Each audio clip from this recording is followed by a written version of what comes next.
औज़ुबिल्लाहिमिनश्शैतानिर्रजीम बिस्मिल्लाहिर्रहमानिर्रहीम। अस्सलामु अलैकुम दोस्तों, उम्मीद है सब दोस्त, सब भाई, सब व्यूवर खैरियत नाल होवोगे।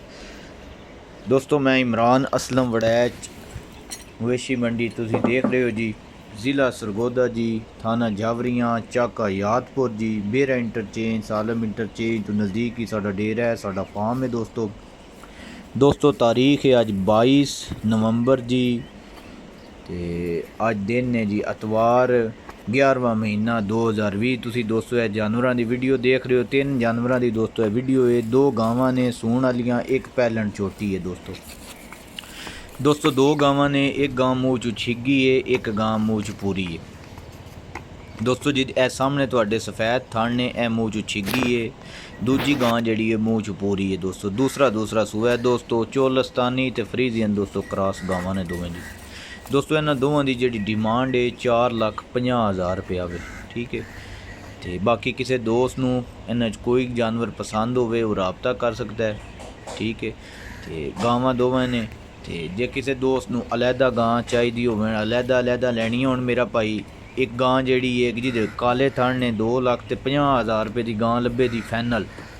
दूजी गां है 2 लाख रुपये की जिहदे सफ़ैद थण ने। जे अलहदा गावां लैनी होण, जे कट्ठियां लैनियां होण तो 4,50,000 रुपया, जे कट्ठियां लैनियां होण तो इंशाअल्लाह दोवां गावां प्यार मुहब्बत थोड़ा बहुत हो जाएगा जी, ठीक है। दोस्तों इस तो अलावा भी हाई साहब कोल 4-5 जानवर गावां खड़ियां ने जी, अच्छियां गावां खड़ियां ने जी।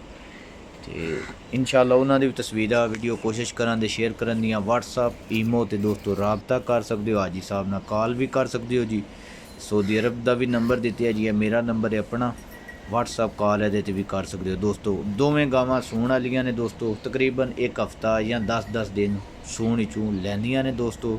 दोवें गावां दोस्तों क्रॉस गावां ने, गर्मी सर्दी बर्दाश्त करने वालियां गावां ने दोस्तों।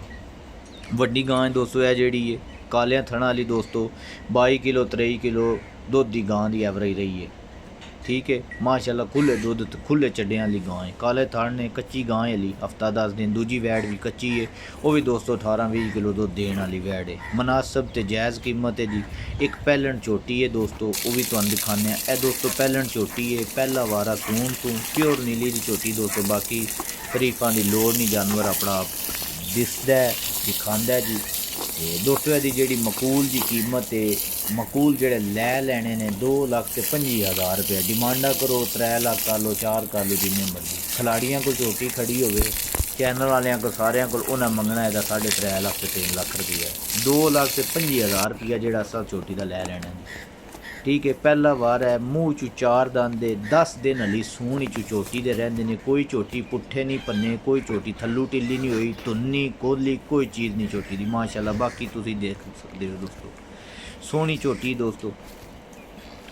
किसी दोस्त किसी भाई नूं कोई जानवर पसंद होवे वो राबता कर सकता है जी। नंबर स्क्रीन ते दे दिते हैं जी। ज़िला सरगोदा च जानवर खड़े ने दोस्तों। हो सके दोस्तों वीडियो लाइक करो, शेयर कर दियो, मेहरबानी जी। इंशाअल्लाह एक नवी वीडियो नाल फिर मिलांगे। दुआवां याद रखना है, अपना ख्याल रखना है। फी अमान अल्लाह जी, इंशाअल्लाह जी। बहुत शुक्रिया सब दोस्तों का जी। अल्लाह हाफिज़ जी, फी अमान अल्लाह जी।